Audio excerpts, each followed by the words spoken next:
Teman-teman yang dirahmati Allah, sore ini kita bahas tentang cinta. Tapi cinta yang dilarang. Kayak judul lagu dangdut ya. Cinta terlarang. Apa itu cinta yang terlarang? Cinta dunia. Cuman kita perlu mengklarifikasi, tabayun dulu. Bukan berarti ketika cinta dunia itu dilarang, seorang mukmin itu tidak boleh menikmati dunia. Bukan seperti itu. Bukan berarti ketika cinta dunia itu dilarang, orang Islam itu harus miskin, gak perlu jadi orang kaya. Orang Islam itu di masjid terus gak boleh main. Orang Islam itu ibadah terus gak boleh jalan-jalan. Bukan kayak gitu.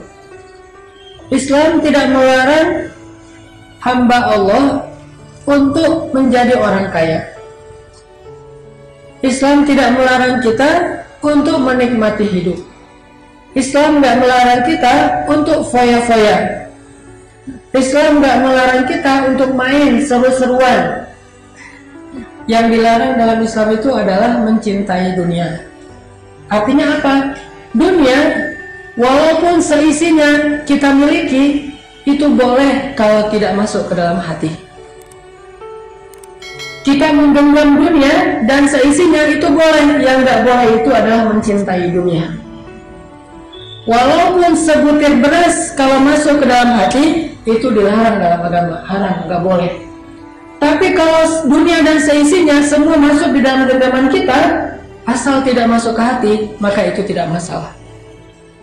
Jadi yang jadi masalah adalah cinta dunia, bukan memiliki dunia. Cinta dunia bukan menguasai dunia. Cinta dunia bukan menikmati dunia. Cinta dunia bukan mengumpulkan dunia. Yang dilarang itu cinta dunia. Makanya Nabi menyebutnya dengan hubbud dunia, mencintai dunia. Itu yang dilarang. Sedangkan memiliki dunia, menikmati dunia, mencari dunia, mengusahakan dunia, menggenggam dunia, itu sesuatu yang mubah dalam agama. Boleh, bahkan kadang dia menjadi satu jalan menuju kepada akhirat atau surga Allah. Makanya Nabi SAW menyampaikan dalam sebuah hadis bahwa ternyata orang yang mencari dunia itu belum tentu cinta dunia. Bahkan orang yang mencari dunia itu bisa jadi jalan bagi dia menuju akhirat. Jadi ada orang yang berusaha mencari dunia, orang lain menganggap ngapain sih dunia kok dicari, bukankah kita harus mencari akhirat? Justru Nabi SAW mengatakan siapa yang keluar dari rumahnya untuk menafkahi anaknya yang masih kecil, keluar dari rumahnya nih maksudnya bekerja. Man kharaja yas'a ala waladihi sigharan, siapa yang keluar dari rumahnya untuk bisa menafkahi anaknya yang masih kecil, fahuwa fi sabilillah, berarti dia keluar di jalan Allah. Padahal mencari dunia, bekerja, berdagang, berusaha.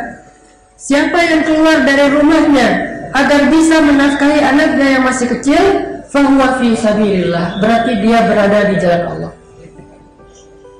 Kemudian kalimat berikutnya, wa in kana kharaja yas'a ala abawain syaikhain kabirain fahuwa fi sabilillah. Kalau dia keluar rumahnya untuk bisa menafkahi atau merawat kedua orang tuanya yang sudah tua, yang sudah sepuh, yang sudah lemah, fahuwa fi sabilillah, berarti dia berada di jalan Allah. Wa in kana kharaja yas'a ala nafsihi, barang siapa yang keluar untuk bisa mendapatkan kebutuhannya dan supaya dia bisa menjaga kehormatannya, tidak perlu meminta-minta, maksudnya fahuwa fi sabilillah, berarti dia di jalan Allah. Dan barang siapa yang keluar berusaha karena riya'an wa mufakharatan, karena dia ingin pamer, karena dia ingin memperlihatkan kekayaannya kepada orang lain, fahuwa fi sabilis syaitan, barulah dia disebut orang yang berada di jalan setan. Artinya nggak semua orang yang keluar rumah mencari dunia, berusaha mendapatkan dunia itu adalah orang yang cinta dunia, belum tentu. Orang kalau berdagang pakainya pahala atau uang. Pak, berapa harga jeruk? Oh, 1 kilo pahalanya surga seluas langit dan bumi. Kan enggak kan? Walaupun itu sesuatu yang baik, tetapi ada enggak orang yang jualan jeruk atau orang yang jualan bakmi Jogja dibayar pakai pahala? Tidak. Ini sesuatu yang sangat wajar. Kamu cinta dunia ya? Kenapa nih jualnya pakai dunia nggak pakai akhirat? Harusnya jualnya pakai akhirat. Ini baju berapa? Misalnya dia jualan kaos, harganya 150k gitu ya. Dia bilang, ini berapa bajunya? Udahlah, sama aja pahalanya dengan 2 rakaat sholat, ambil aja. Kan? Atau berapa nih bajunya? Anggap aja sedekah. Itu namanya bukan tijarah, itu namanya sedekah. Jadi orang yang berdagang selama dia di dunia pasti berdagangnya dengan dinar dan dirham. Az-zahabu wal fiddah, dengan dinar, dirham, emas, perak atau mata uang. Lalu apakah gara-gara dia menukar suatu barang dengan harta duniawi dia berarti mencintai dunia? Belum tentu. Apakah ketika dia menjual sesuatu dan ingin mendapatkan manfaat dari dunia berarti dia cinta dunia? Belum tentu. Karena Nabi SAW mengatakan kalau itu tujuannya untuk menafkahi keluarga, maka itu adalah fi sabilillah. Makanya di kita itu ada istilah jomblo fi sabilillah. Siapa itu jomblo fi sabilillah? Yang dia itu rela menjadi sendiri, tidak punya pasangan demi menjaga kehormatan. Fi sabilillah kan? Yang dia itu minta diputusin gara-gara nggak serius mau nikah, daripada nanti jadi fitnah, jadi nambah dosa, berarti dia jomblo fi sabilillah. Kan ada yang diputusin bersyukur, kita udahan aja ya, maksudnya kita adik kakak aja, alhamdulillah gitu. Itu mah udah gak perlu move on, udah pasti bersyukur, sujud syukur langsung, bahagia banget di sini buat traktir makan. Kenapa? Gue habis diputusin. Habis diputusin traktir makan. Ada nggak yang kayak gitu? Belum pernah diputusin ya? Kan banyak orang kalau diputusin kayak bete gitu, stres, nggak bisa move on, sampai ada yang bunuh diri, nabrakin diri ke truk yang lagi berhenti di jalan, atau loncat dari jembatan gitu kayak di Korea kan? Di Korea itu tingkat bunuh diri tertinggi di dunia sekarang. Kalau dulu di Jepang hobinya bunuh diri, kalau sekarang di Korea bunuh dirinya tuh sambil backflip gitu sih, nge-trip gitu. Bunuh diri loncat. Jadi kayak cliff dive gitu, loncat bebas. Karena ada teman saya yang pernah jalan-jalan ke Korea, terus pas dia lagi city tour ngeliatin satu jembatan sungai. Di tembok sungai itu ada tulisan terus ada foto keluarga, ayah, ibu, anak dan segala macam. Dia nanya sama guide-nya, itu kenapa tuh, itu tulisannya maksudnya apa? Bahasa Korea kan nggak bisa ngerti, itu artinya apa? Oh, itu tulisan quote, kata-kata motivasi buat orang yang pengen bunuh diri. Soalnya di Korea itu tren bunuh diri paling digandrungin itu loncat dari jembatan. Itu bunuh diri paling viral di Korea. Jadi kalau misalnya putus cinta, kan banyak sinetron Korea gitu yang diputusin gitu ya, gitu ya. Putus, itu artinya apa gitu? Iya gitu, putus aja, gak apa-apa, aku bunuh diri, gitu. Bunuh diri. Loncat. Akhirnya karena saking banyaknya kasus bunuh diri gara-gara diputusin, pemerintah Korea bikin kayak tulisan gitu di dinding-dinding sungai supaya orang kalau mau bunuh diri itu galau. Wah, mau bunuh diri, baca itu jadi galau kan? membunuh diri, kalau bahasa Islam orang yang bunuh diri maka dijamin masuk neraka gitu. Aduh, udah bunuh diri, dia enak-enak sama pacarnya, sama suaminya, gua masuk neraka, enggak banget deh. Ya udah bunuhin gua dah. Bunuh. Ada yang bilang saya mah enggak bunuh diri, dibunuh oleh siapa? Oleh mantan. Saya enggak bunuh diri, dia yang bunuh saya.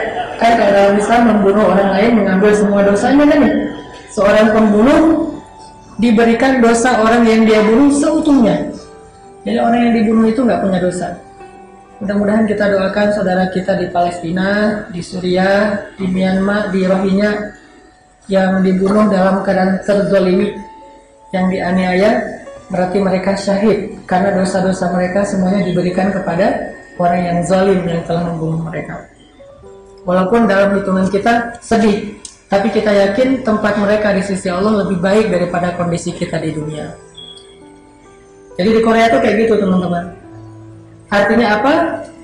Artinya ada istilah fisabilillah dalam mencari dunia. Dan jangan lupa teman-teman, kalau kita perhatikan sirah para sahabat, ternyata ya, coba lihat dalam perang-perang Nabi, ada istilah apa? Istilahnya kalau dalam perang, kalau habis perang terus dapat harta gitu. Ghanimah. Apa itu ghanimah? Tidak dirampas. Harta yang didapatkan dalam peperangan, bukan rampasan. Karena Islam tidak pernah merampas hak orang lain. Harta yang didapatkan dalam peperangan. Gimana ngedapetinnya?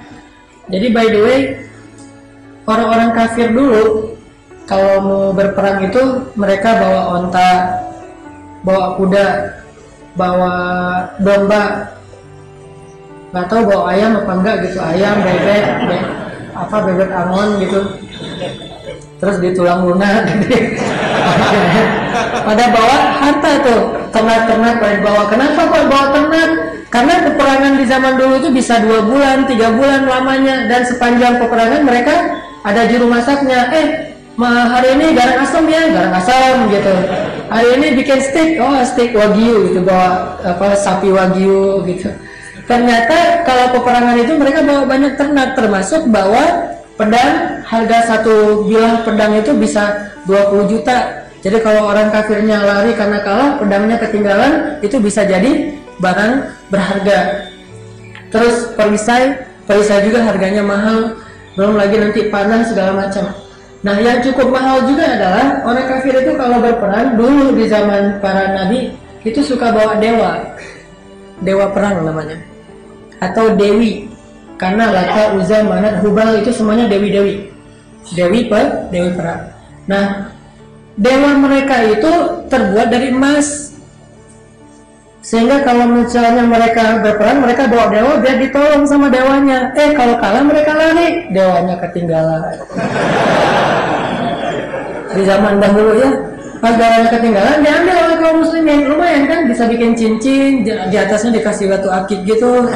Jadi lumayan, itu namanya ghanimah. Dan tahu nggak kita bahwa ternyata para sahabat yang cinta banget terhadap akhirat itu pernah ramai juga loh soal ghanimah, dan ghanimah itu dunia. Salah satu ayat sahabat yang ramai soal ghanimah itu apa? Yas'alunaka 'anil anfal, pembukaan surat Al-Anfal. Itu kan gara-gara ramein ghanimah. Jadi habis perang Badar, orang kafirnya udah kalah, lari, terus harta ghanimahnya berlimpah, diambil oleh para sahabat. Ada yang dapat misalnya onta 10, ada yang cuma dapat domba 1, ada yang dapat pedang, ada yang dapat pisau dapur doang, ada yang dapat macam-macam, beda-beda tuh. Ghanimahnya beda-beda. Ada yang cuma dapat sepatu gitu, lari sampai sepatunya kebuka, hilang aja. Sepatunya DC, Adidas gitu. Wih, lumayan nih. Sepatunya Vans gitu. Wah, lumayan bisa main skate gitu. Ketinggalan sepatunya mah. Akhirnya diambil. Karena yang ngambilnya macam-macam kan nggak merata nih. Ada yang dapat berapa puluh juta, ada yang cuma dapat berapa ratus ribu. Nggak sama rata. Ini buat gua nih, udah buat ngetek nih. Ini udah dikasih nama, label segala macam, udah dibungkus lah. Udah selesai gitu, yang dapatnya sedikit protes, ya Rasulullah, ini gimana ghanimah? Kok dia dapatnya banyak, saya sedikit? Padahal tadi pas perang saya paling depan loh, dia di belakang, gitu. Soalnya kalau paling depan ghanimahnya dapatnya dikit, ngejar musuh, yang di belakang nungguin aja, udah pada ngejar musuh dia ngambil. Beda-beda kan posisinya, dan itu bukan kemauan sahabat, memang taktiknya kayak gitu. Ada barisan depan, ada yang bertahan, ada yang segala macam. Ya Rasulullah, ramai di antara para sahabat. Yas'alunaka anil anfal. Bahkan ada yang nggak dapat sama sekali karena dia menjaga Rasul. Begitu Rasulullah mundur, mereka ngawal Rasulullah pulang. Sampai mereka udah menempatkan Rasulullah di tempat yang aman, mereka balik, ghanimah udah habis. Udah pada selesai, kayak panitia gitu, habis ada acara, ada yang ngantar ustadz. Yang ngantar ustadz udah pulang, balik lagi dari hotel, ternyata di masjid ghanimahnya udah kosong, piring-piring kosong. Jadi ada roti, jeruk, segala macam, habis saja. Sampai aqua gelas aja habis. Wah, saya nggak dapat ghanimah, kan protes tuh.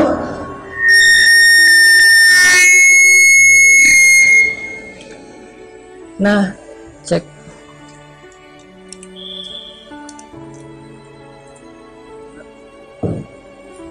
Nah, akhirnya mereka protes, ya Rasulullah, gimana dengan harta ghanimah segala macam. Akhirnya turunlah ayat yas'alunaka 'anil anfal. Mereka bertanya kepadamu tentang anfal. Anfal itu atau bahasa lainnya ghanimah atau fai. Mereka bertanya kepadamu tentang ghanimah. Bayangin, sahabat yang bertanya tentang ghanimah itu adalah sahabat yang ikut perang Badar. Dan tahukah kita, sahabat yang ikut perang Badar itu adalah sebagian besarnya sahabat muhajirin senior. Kalau dalam bahasa surat At-Taubah itu disebut was-sabiqunal awwalun minal muhajirin. Orang-orang muhajirin yang paling sabiqunal awwalun, yang mereka itu selama di Mekah itu banyak yang tersiksa, yang kayak Bilal gitu yang disiksa oleh Abu Jahal. Di antara mereka ada yang dibiarkan kelaparan, ada yang diambil hartanya. Mereka udah berkorban untuk agama itu sekian banyak, cinta banget dengan akhirat, tahu gitu. Mereka tahu akhirat itu lebih baik daripada dunia karena mereka sahabat-sahabat yang senior awalun. Tapi sahabat sekelas ini bisa ramai juga soal ghanimah. Jadi kalau bahasa kita bikin organisasi dakwah. Awalnya kayak masjid gitu, awalnya kecil. Pas kemudian akhirnya organisasi ini menghasilkan punya kayak divisi usaha gitu, bisa wira swasta sendiri, mulai mandiri, infaknya besar, cancelannya banyak dan segala macam. Mulai desas-desus rame soal gaji. Wah, gaji saya nggak naik dari dulu jadi marbot misalnya kan, dari dulu saya jadi imam, dari dulu saya jadi muazin dan seterusnya. Udah gitu dia baca sejarah tentang gaji lah gitu. Kan ada sejarah gaji di zaman kekhalifahan Harun al-Rashid. Di zaman Harun al-Rashid, tahu nggak berapa gaji seorang muazin? Gaji seorang muazin di zaman Harun al-Rashid itu 50 dinar sebulan. 1 dinar itu 2,5 juta. Berarti 50 dinar berapa tuh? 125 juta ya? Benar nggak sih? 125 juta kurang lebih sebulan gaji muazin. Kalau saya hidup di masa itu, saya pengen jadi muazin aja. Gaji imam 100 dinar. Seorang khatib atau seorang ulama yang menulis buku diberikan hadiah oleh Khalifah seberat emas seberat bukunya. Jadi kalau ulama nulis buku, kan buku dulu mah tebal-tebal ya, kertasnya juga kertas dari kayak kulit gitu tebal. Jadi kalau buku 100 halaman bisa sekilo itu. Kalau sekarang bukunya nggak bisa ditimbang soalnya dalam bentuk aplikasi, tinggal download gitu. Buku tebal Sahih Bukhari tinggal download, paling-paling harganya $10, 100.000. Nah dulu diberikan emas oleh khalifah untuk para penulis buku seberat ukuran bukunya. Kalau bukunya 2 kilo dikasih emas 2 kilo. Artinya apakah pada masa itu para ulama disebut sebagai pencinta dunia? Ternyata tidak. Begitu juga dengan Zaman sahabat apakah mereka disebut cinta dunia? Kok ribut masalah ghanimah? Itu terjadi loh kepada para sahabat senior. Dan bukan cuma Muhajirin, Ansor juga pernah ngalamin. Kalau Muhajirin di perang Badar, orang Ansor ribut soal dunia itu di perang Hunain. Ketika ghanimahnya sangat banyak, lalu Nabi memberikan hanya kepada orang Makkah, tidak diberikan kepada orang Ansor kecuali sedikit. Akhirnya muncul desas-desus di kalangan Ansor yang saya semalam bilang kayak jadi hashtag gitu. Nabi lupa sama kita. Viral hashtagnya. Semua orang Ansor captionnya Nabi mah kalau udah ketemu kaumnya lupa sama kita. Posting Rasulullah di mention gitu ke Rasulullah. Rasulullah ngeliat kayak banyak banget nih yang mention gua nih, dibuka. Ternyata desas-desus. Mereka protes pembagian ghanimah yang tidak sama. Akhirnya Nabi menasihati mereka, membujuk mereka. Artinya sampai kalangan sahabat Ansor aja juga bisa kena dengan masalah ribut soal dunia. Apakah mereka cinta dunia? Tidak. Jadi bukan berarti ketika kita nggak boleh cinta dunia maka kita meninggalkan dunia. Islam tidak menyuruh kita meninggalkan dunia. Bahkan Allah walaupun menyebut cinta dunia itu nggak boleh, kadang di dalam Al-Quran Allah menyebut dunia dengan istilah kebaikan, khair. Wa innahu lihubbil khairi lasyadid. Dia sangat mencintai khair. Khair itu adalah kebaikan. Dan kebaikan yang dimaksud di dalam ayat itu adalah dunia dan isinya. Gak boleh mencintai dunia. Hubbil khair syadid itu gak boleh. Tapi walaupun gak boleh, Allah tetap menyebut dunia itu dengan istilah khair, kebaikan. Sehingga bukan berarti ketika kita gak boleh cinta dunia, kita tinggalkan dunia. Bukan. Yang dilarang itu membawa dunia ke dalam hati, tapi menggenggam dunia, memeluk dunia, memakai dunia, menikmati dunia, memakan dunia, menggunakan fasilitas dunia, aksesoris dunia, boleh kalau dunia itu tidak masuk ke dalam hati. Walaupun kita punya harta gunung Uhud emas, itu boleh kalau tidak masuk ke dalam hati. Tapi kalau sebutir beras masuk ke hati, itu adalah haram. Makanya bicara cinta dunia itu bukan bicara meninggalkan dunia, bicara mengeluarkan dunia dari hati, ditaruh di genggaman. Jadi boleh naruh dunia kayak gini, enggak boleh. Enggak boleh. Jadi dunia itu hanya boleh ditaruh di genggaman, enggak boleh ditaruh di hati. Kalau kita meletakkan dunia di hati, harus karena Allah Subhanahu wa taala. Ayyuhibbal mar'a la yuhibbuhu illa lillah. Kalau kita cinta seseorang itu kan dunia, karena dia tinggal di dunia. Kalau kita cinta seseorang, kita tidak mau mencintainya kecuali karena Allah Subhanahu wa taala. Berarti itu tidak cinta dunia, tidak cinta dunia. Kalau kita cinta kepada sesuatu, boleh di antara dunia dengan syarat cinta kita kepada dunia itu karena Allah. Mencintai istri, perintah Allah. Mencintai suami, perintah Allah. Mencintai orang tua, anak, keluarga, perintah Allah. Mencintai si dia yang belum halal, nah ini bukan perintah Allah. Jangan cinta dulu, penasaran aja. Aku penasaran sama dia, orangnya gimana ya? Ya udah kepoin aja dulu. Kepoinnya dengan syarat masih menjaga. Kepo misalnya lihat Instagramnya, oh dia kuliahnya di sini, dia senangnya ini, segitu aja. Bolehkah kita mengkepoin calon yang kita mau lamar atau khidbah? Boleh. Asal nggak mengkepoin semua Instagram cewek, semuanya dikepoin. Asal ada yang mention cewek apa cowok ya, oh kayak cewek, kepoin, stalking gitu kan ya. Apalagi kepoin mantan, itu berat banget. Nggak nge-follow sih, tapi ngepo gitu. Kalau kita nggak ada di daftar followersnya dia, tapi tahu terus dia lagi ngapain, update yang postingan terbaru sama suaminya, ini berat. Susah nge-follow-nya. Saya pernah sekali kayak gitu, langsung mending nggak usah dikepoin. Mantan mah lupain, bukan kepoin. Move on kepada calon yang mendampingi kita dunia dan akhirat. Kenapa boleh kepoin calon yang kita pengen lamar Ustaz? Kan ada hadisnya, hadis kepo. Apa hadis kepo? Ini terjemahan anak mudanya ya, terjemahan kita lah. Ada sahabat Ansor, sahabat Muhajirin pengen nikah sama perempuan Ansor, tapi dia belum kenal dengan perempuan yang dia mau nikahi. Jadi ada mak comblang gitu, cariin gua satu orang cewek yang soleha, yang berhijab, yang hafiz 30 juz gitu. Emang kamu hafal berapa juz? Baru berusaha juz 30 sih. Harinya kan 30 juz ideal kan gitu. Oh iya, terus comblangnya bilang, nih dapat nih seperti yang kamu inginkan, berhijab, hafal 30 juz, orang Jogja gitu ya. Wah keren aja pokoknya.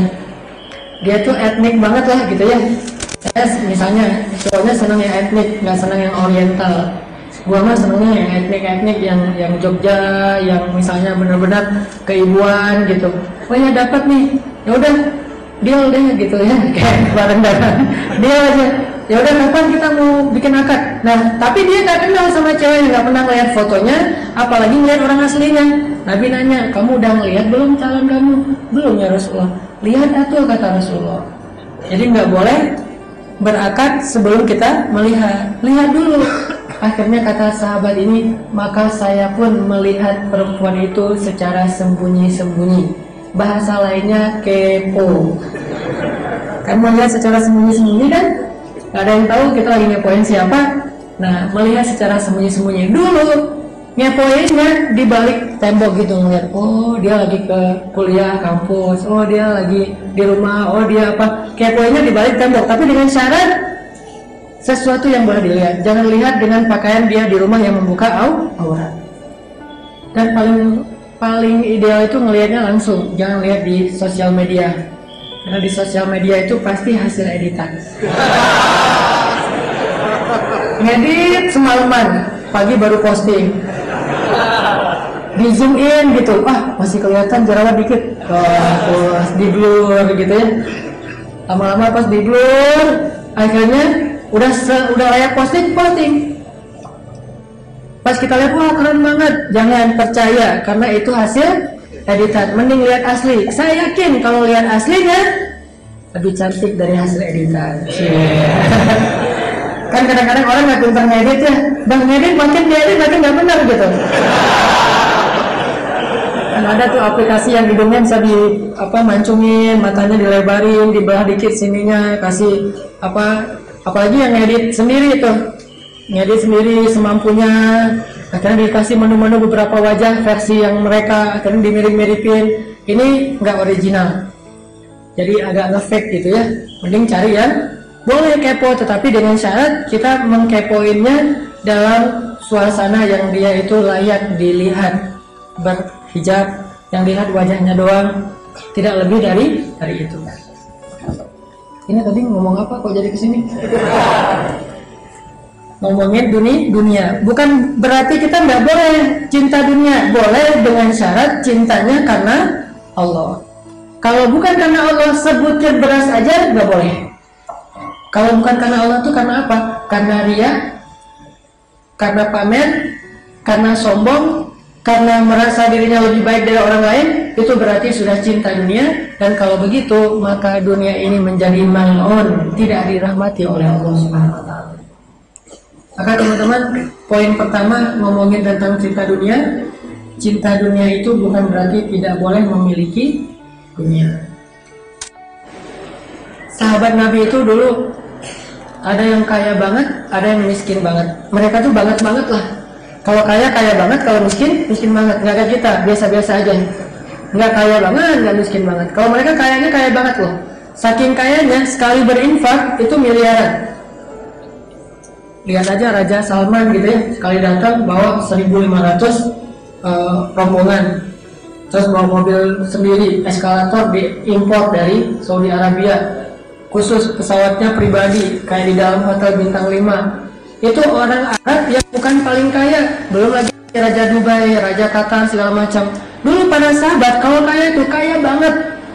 Nih ukuran kekayaan para sahabat ya, sekali berinfak. Utsman itu sekali berinfak, total infaknya itu 20 miliar. Itu sekali berinfak.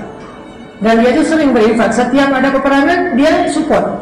Dia donasi untuk kebutuhan kaum muslimin minimal 20 miliar. Sampai Utsman itu bingung, pengen miskin nggak bisa miskin. Abdurrahman bin Auf tuh, kalau dia pulang dagang dari Syam, Aisyah pikir itu bukan rombongan dagang, tapi pasukan yang mau menyerang kota Madinah. Saking banyaknya rombongan yang dibawa oleh Abdurrahman bin Auf, bukan 1.500 orang, bisa ribuan orang dibawa oleh Abdurrahman bin Auf. Satu rombongan Abdurrahman bin Auf berisi minimal 2.000 onta. 2.000 onta. Satu onta namanya onta rahilah. Onta rahilah itu satu ekornya harganya 500 juta. 300 sampai 500 juta. Satu rahilah. Dia punya 2.000 rahilah. Bayangin 2.000 onta. Dan itu onta beneran. Bukan editan ya, benar-benar onta. 2.000 onta.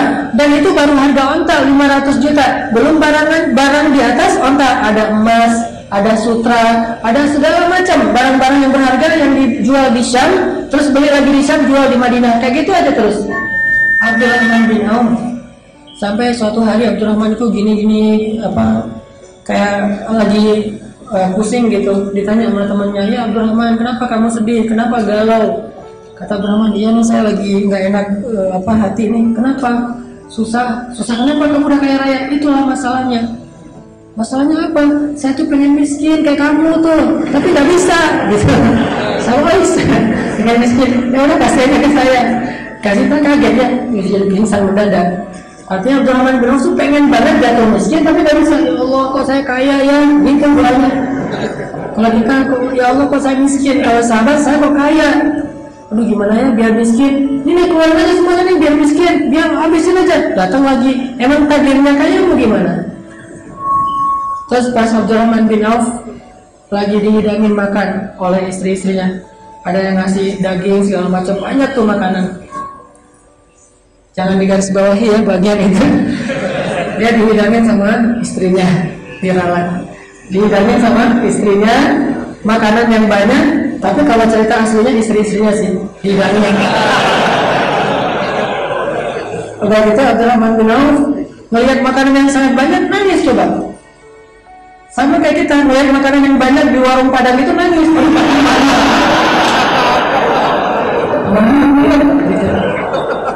Akhirnya kuahnya doang ambil ya.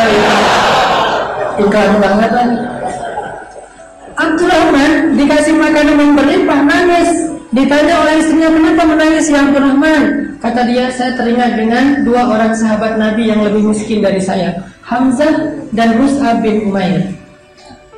Kedua orang ini jauh lebih soleh daripada saya, tapi meninggalnya hampir nggak punya apa-apa, bahkan kain kafan aja nggak punya.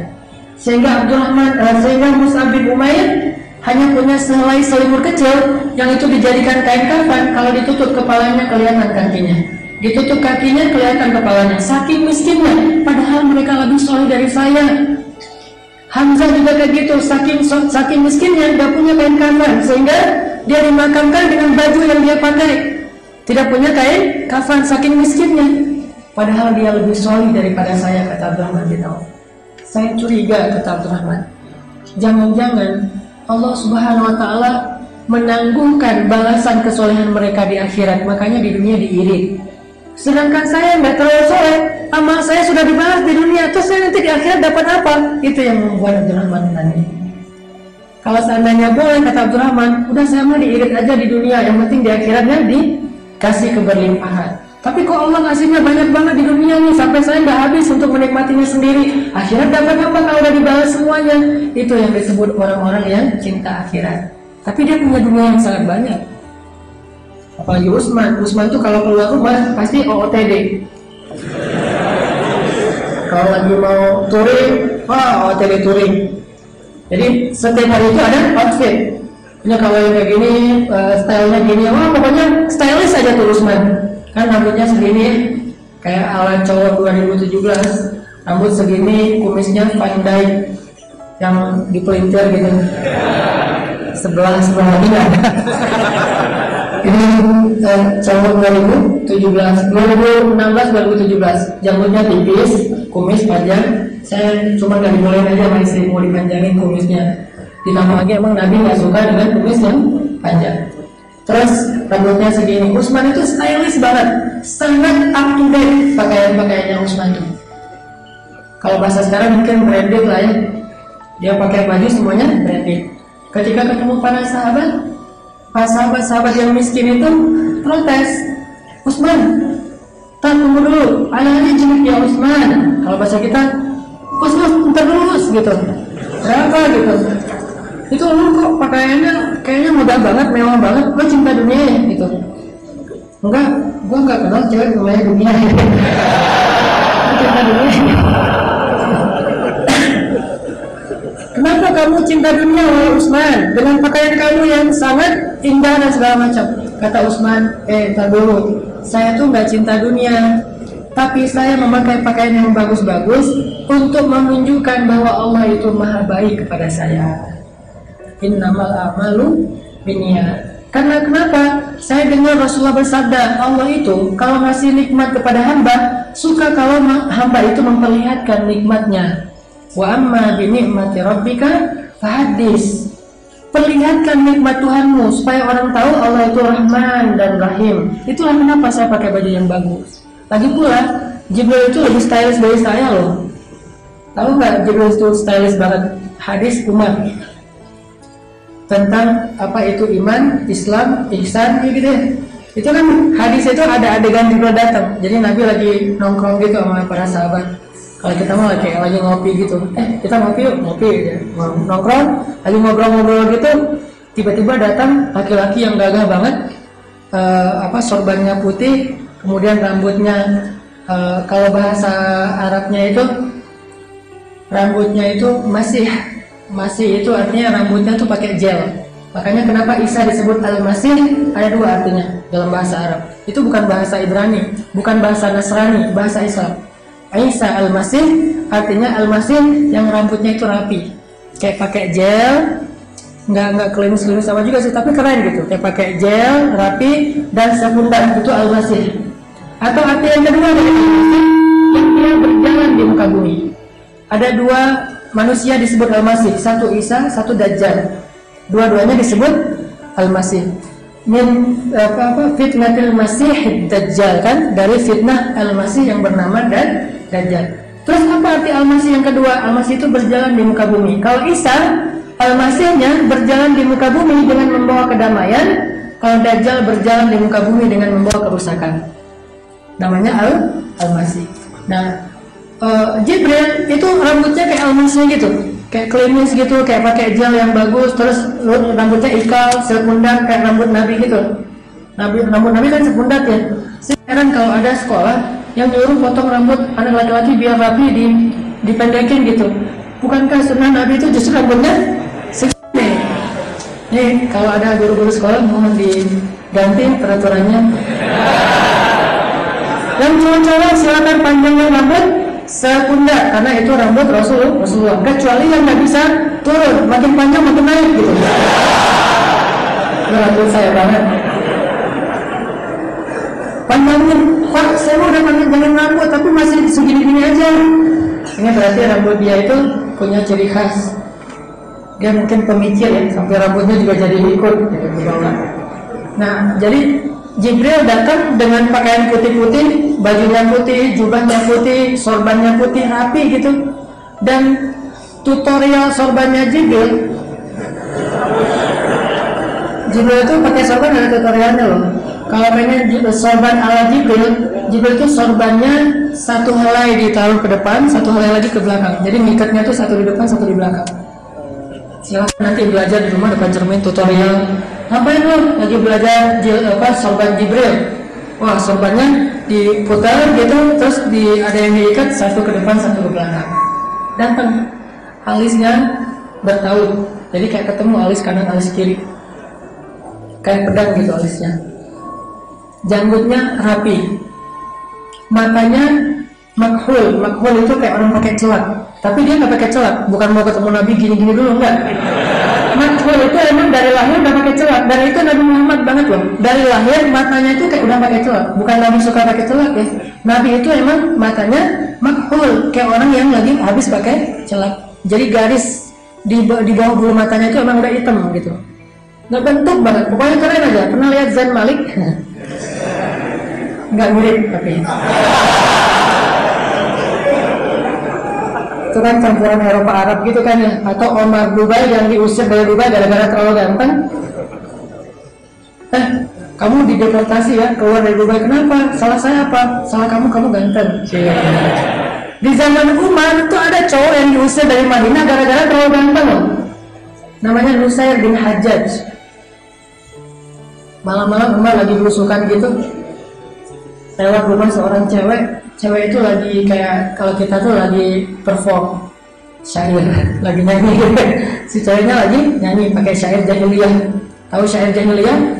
Syair jahiliyah itu yang kayak ada kalimat cinta semalam, cinta terlarang, cinta-cinta yang misalnya nggak boleh dalam agama. Dia lagi bikin syair jahiliyah.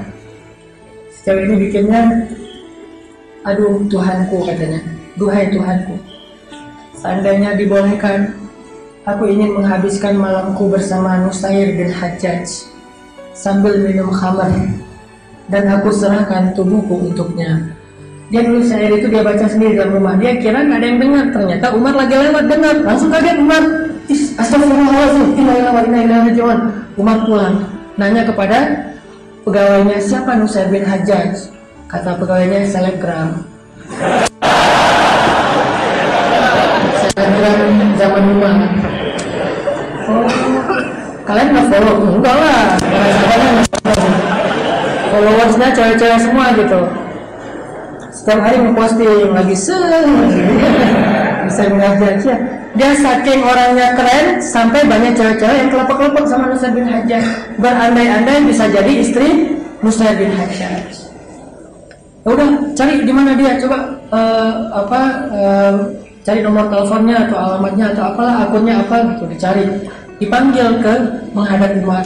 Pas menghadap Umar, berdiri depan Umar kaget, kirain malaikat saking gantengnya. Wah, kalau ini jangankan cewek, cowok juga bisa. Wah, keren banget itu. Saking kerennya, kayak cowok Korea gitu kan.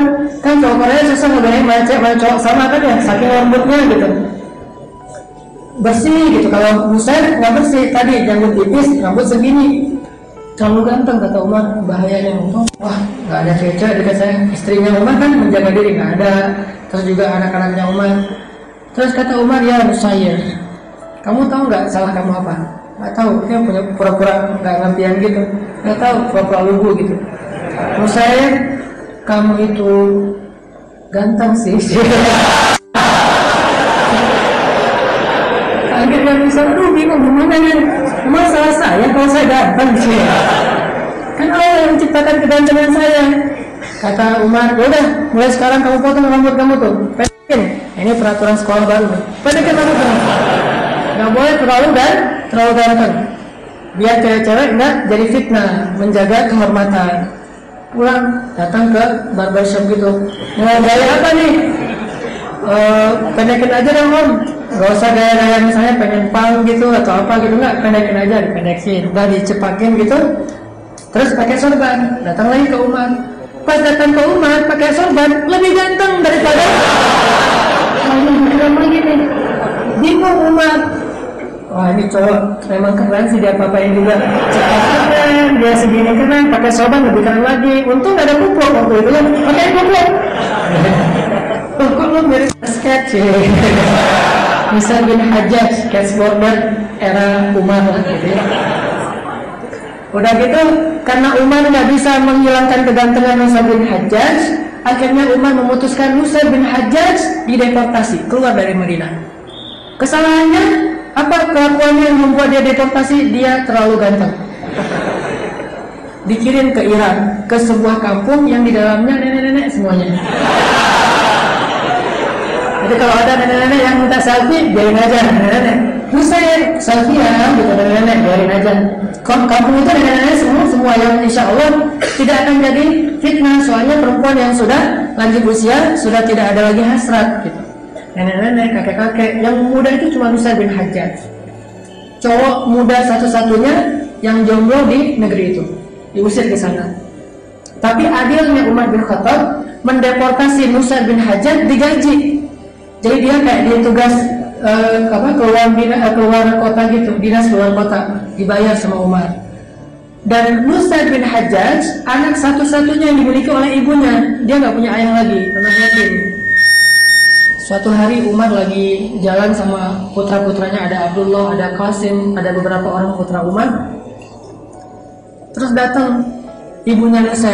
Ya Amirul Mukminin, kata ibunya Musa, saya akan laporkan Amirul Mukminin kepada Allah nanti di akhirat. Orang dulu kan camanya itu demo pakai laporan ke akhirat. Jadi spanduknya tuh saya laporin ke Allah gitu spanduknya. Keren ya demo dulu. Dan menurut saya sih demo udah ada dulu, cuman bentuknya beda-beda. Yang jelas kan intinya menyampaikan aspirasi. Datang ke Umar, ya Amirul Mukminin, saya laporin Amirul Mukminin kepada Allah nanti di akhirat. Kata Umar, salah saya apa? Engkau menghabiskan hari-harimu bersama anak-anak laki-laki, sedangkan saya engkau biarkan sendiri jauh dari anak laki-laki yang saya miliki. Memang anak ibu siapa? Musa bin Hajjaj. Kata Umar, ibu tahu kenapa saya mengusirnya? Ya, karena dia mirip saya, ganteng sih, cantik gitu, ibunya cantik. Gak ngomong gitu juga sih. Ya karena dia kamu bilang ganteng jadi fitnah segala macam. Ya, anak saya yang laki-laki tidak ada yang jadi fitnah, anak ibu jadi fitnah. Ya udah deh, kata Umar, jangan laporin ke Allah ya, gini aja. Ini kita kasus di close aja boleh nggak gitu? Kata ibunya, wanita loh gitu. Ya udah, ibu saya kirim juga ke Baghdad, ke Irak, dan sama dengan Musa bin Hajjaj, terus saya kasih gaji juga. Jadi kalian berdua dikirim sama-sama digaji sama pemerintah. Ya udah deh, kalau nggak ada pilihan lain, saya malu tapi mau. Dikirimlah ibunya ke Irak bersama Musa bin Hajjaj, digaji oleh pemerintah yang adil. Sampai Musa bin Hajjaj di sana belajar kepada ulama dan dia memperbaiki akhlaknya. Setelah dia paham, akhirnya dia kirim surat kepada Umar, ya Amirul Mukminin, segala puji bagi Allah untukmu yang telah memberi saya kesempatan belajar lebih baik. Sekarang saya pengen hijrah status. Apa hijrah status? Musa bin Hajjaj pengen nikah. Gara-gara dia udah pengen nikah, akhirnya fitnahnya udah nggak ada lagi kan, udah nikah. Baru dia dibolehkan kembali lagi ke kota Madinah setelah dia mengakhiri masa jomblonya. Ini kenapa jadi cerita Musa bin Hajjaj? Artinya orang yang keren, berpenampilan menarik itu bukan hanya orang yang cinta dunia. Utsman bin Affan berpenampilan menarik, Abdurrahman bin Auf berpenampilan menarik. Yang lebih luar biasa lagi, Mus'ab bin Umair itu menarik banget penampilannya. Gimana menariknya? Bayangin, parfumnya Mus'ab bin Umair di Mekah itu cuma ada satu. Gak ada orang yang punya parfum dengan model kayak gitu, dengan harum kayak gitu. 10 milinya, 100 milinya harganya 20 juta. Segini harganya 20 juta. Jadi kalau kita pakai gitu, wah 100 ribu, 200 ribu. Saking mahalnya parfum Mus'ab bin Umair. Sampai disebutkan dalam cerita tentang biografi Mus'ab bin Umair, kalau Mus'ab bin Umair mau cuci baju, orang-orang rebutan bajunya Mus'ab bin Umair, pengen mereka yang cuci. Kenapa? Supaya parfum di bajunya Mus'ab bin Umair pindah kepada baju-baju mereka. Saking mahalnya parfum Mus'ab. Jadi kalau Mus'ab lewat satu gang, cewek-cewek yang ada di dalam rumah pada bilang, Mus'ab lewat. Kenapa? Harumnya parfum Mus'ab itu cuma ada satu di kota Mekah. Jadi nggak perlu Mus'ab, gue lewat, nggak perlu. Cukup lewat aja, parfumnya bikin semua orang tahu kalau Mus'ab baru lewat. Duh, telat, tahu gitu tadi mau selfie bareng, mau di posting, lumayan kan nambah followers gitu. Mus'ab bin Umair penampilannya menarik, bahkan Jibril penampilannya menarik. Berapa kali Jibril diutus oleh Allah ke dunia dengan wujud seorang laki-laki yang sempurna, itu penampilannya menarik. Salah satunya pas diutus ketemu dengan Maryam. فَأَرْسَلْنَا إِلَيْهَا رُوحَنَا فَتَمَثَّلَ لَهَا بَشَرًا سَوِيًّا. Kami utus roh kami yaitu Jibril kepada Maryam. فَتَمَثَّلَ لَهَا بَشَرًا سَوِيًّا. Jibril pun menjelma sebagai seorang laki-laki yang sawiyya, yang keren banget. Sawiyya itu ideal banget, cowok paling ideal. Tingginya, postur tubuhnya, perutnya six pack gitu, pokoknya ideal aja.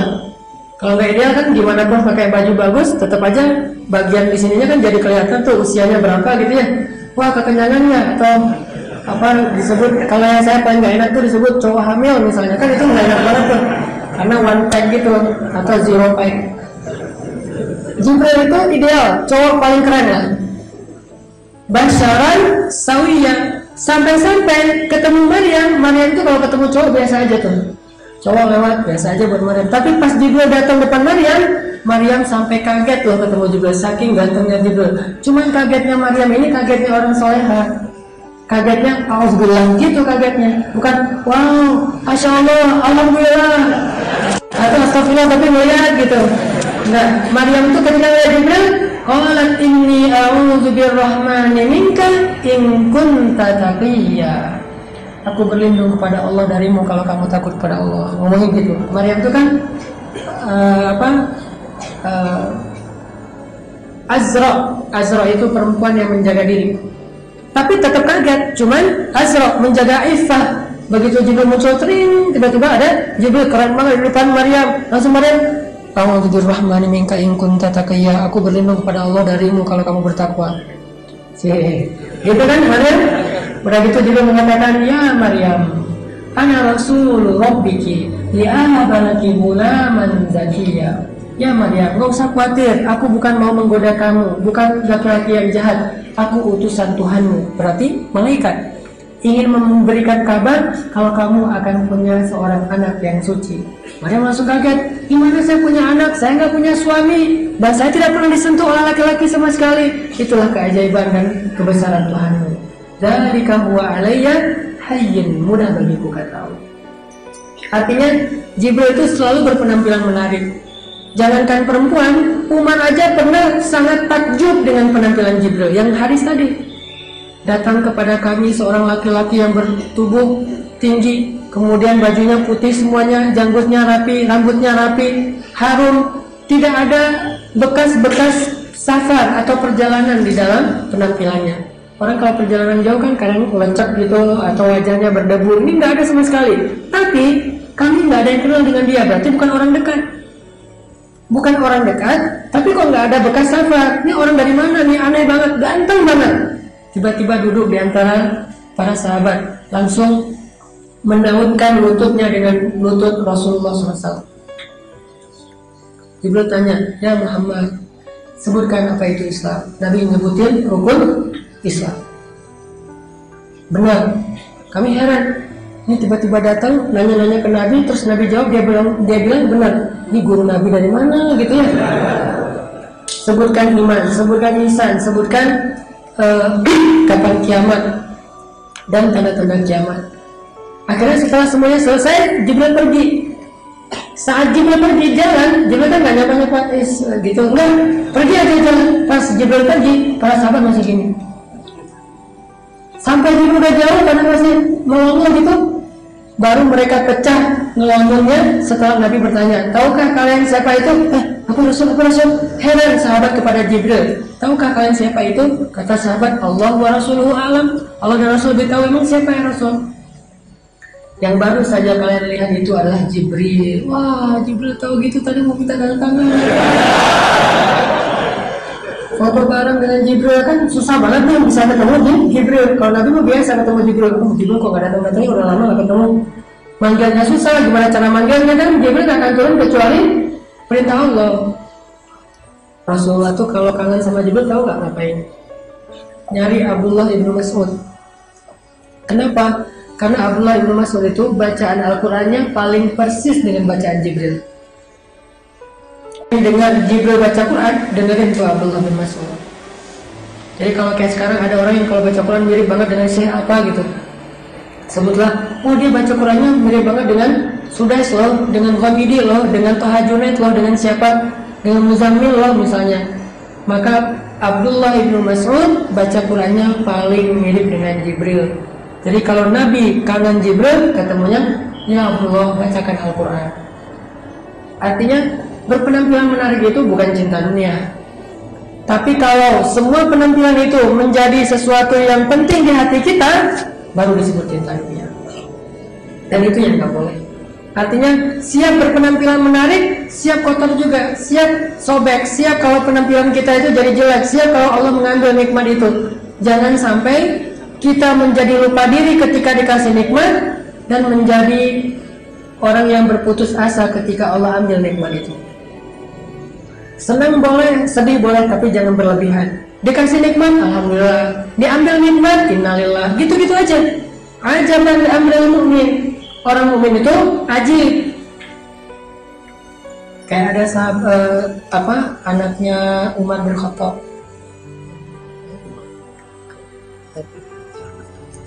Ada anaknya Umar bin Khattab,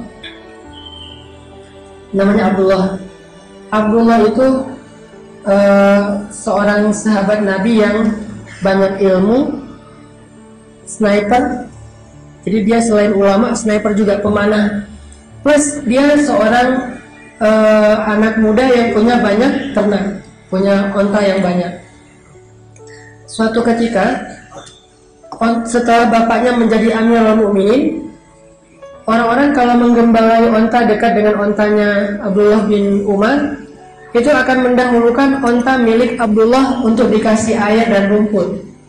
Sehingga pas dijual ke pasar, ontanya Abdullah itu lebih gemuk daripada onta-onta yang lain. Suatu hari Umar lagi meninjau atau lagi meriksa keadaan di pasar. Pas melihat di pasar onta, itu ada onta satu gemuk sendiri, yang lain nggak segemuk itu. Ditanya sama Umar, itu onta siapa yang paling gemuk? Kata pegawainya Umar, onta anakmu, wahai Amirul Mukminin. Anak yang mana? Abdullah bin Umar. Panggil dia ke sini. Dipanggil Abdullah. Ya Abdullah, kata Umar, kenapa onta kamu lebih gemuk daripada yang lain? Hah? Abdullah bingung, kok onta saya ditanya lebih gemuk? Yang mana saya tahu? Saya nggak tahu, wahai ayah. Enggak. Saya tahu penyebabnya, kata Umar. Kenapa, wahai ayah? Karena orang-orang memberikan air dan rumput untuk ontamu lebih banyak daripada onta-onta yang lain. Mereka mengatakan, itu onta anaknya Amirul Mukminin. Itu onta anaknya Amirul Mukminin. Berikan dia rumput yang banyak, air yang banyak, karena dia onta anaknya Amirul Mukminin. Tidaklah onta itu menjadi gemuk kecuali karena kamu anak seorang Amirul Mukminin. Terus salah saya apa?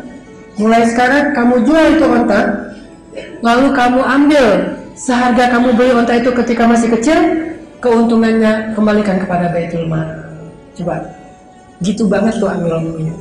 Jadi kalau dulu onta itu dibeli 100 juta, dijual 200 juta, 150 juta balikin ke Baitul Mal. Karena onta itu tidak menjadi gemuk kecuali karena jabatan ayahnya Abdullah bin Umar. Apa kata Abdullah bin Umar? Sam'an wa ta'atan ya Amirul Mukminin. Sami'na wa ta'na. Enggak protes. Ayahku gitu banget sih, enggak sama sekali. Karena dia tidak cinta dunia, tetapi dia berusaha untuk mendapatkan dunia. Begitu dunia itu diambil, tidak masalah buat dia. Kalau dia masih bisa mengusahakan, dia usahakan. Kalau diambil, dia tidak menjadi putus asa. Ini orang yang mengumpulkan dunia, tetapi tidak masuk dunia ke hatinya. Jadi para sahabat juga kayak gitu. Yang kaya-kaya, yang miskin juga miskin. Yang kaya bersyukur, yang miskin sabar. Walaupun ada juga adegan yang kaya cemburu kepada yang miskin cemburu kepada yang kaya. Tapi sama sekali bukan kekayaannya yang dicemburui oleh sahabat yang miskin. Mungkin teman-teman pernah dengar cerita sahabat miskin demo. Sahabat Nabi yang miskin datang menghadap Nabi SAW terus bilang gini, kalau di kita mah pakai spanduk. Spanduknya, ya Rasulullah, zahaba ahlud dusuri bil ujur. Ya Rasulullah, orang kaya itu sudah memborong pahala. Kata Rasulullah, kaifa dzalik? Gimana orang kaya memborong pahala? Ya, kalau kami sholat, orang kaya bisa sholat. Kami baca Quran, orang kaya baca Quran. Kami puasa, orang kaya bisa puasa. Tapi kalau orang kaya sedekah, kami nggak bisa sedekah. Berarti orang kaya itu memborong pahala, ya Rasulullah. Protes mereka, bukan protes kayanya, protes amalnya yang mereka nggak bisa kerjakan karena tidak punya harta. Jadi kalau ada orang bilang kita harus jadi kayak Abdurrahman bin Auf, kaya raya segala macam, jangan lupa Abdurrahman itu suka menangisi kekayaannya. Dikasih ke orang-orang, tapi nggak habis-habis, datang lagi. Akhirnya Nabi bilang ke sahabat yang miskin, setiap tahlil sedekah, setiap tasbih sedekah, setiap tahmid sedekah, setiap takbir sedekah, memindahkan diri dari jalan sedekah, senyum ke wajah saudaramu bagimu sedekah. Itu hadis muncul gara-gara orang-orang miskin protes nggak bisa beramal seperti orang kaya, yaitu sedekah. Oh gitu ya Rasulullah? Iya. Artinya kita juga bisa sedekah? Bisa. mulailah mereka pulang sedekah. Subhanallah, wah dapat pahala sedekah. Lama-lama mereka ngeluh juga, balik lagi demo. Ya Rasulullah, sama aja gimana? Orang kaya juga bisa. Subhanallah. Baru 6 bulan, janganlah kalian iri terhadap kelebihan yang Allah berikan kepada sebagian kalian atas sebagian yang lain. Oh ya udah kalau gitu ya Rasulullah, kita ridho. Justru ridho itu tidak bisa diamalkan oleh orang yang punya keberlimpahan. Ridho itu atau sabar itu amalan orang yang punya ujian. Jadi kalau kita nggak diuji, nggak pernah bisa jadi orang sabar. Sama dengan kalau kita nggak dikasih keberlimpahan, nggak tahu gimana cara bersyukur. Intinya teman-teman, cinta dunia itu bukan nggak boleh memiliki dunia. Tapi kalau dalam hati, dunia itu memang harus kita kurangi pelan-pelan. Jangan sampai jatuh cinta kepada dunia. Subhanallahumma wa bihamdika, asyhadu an la ilaha illa anta, astaghfiruka wa atubu ilaik.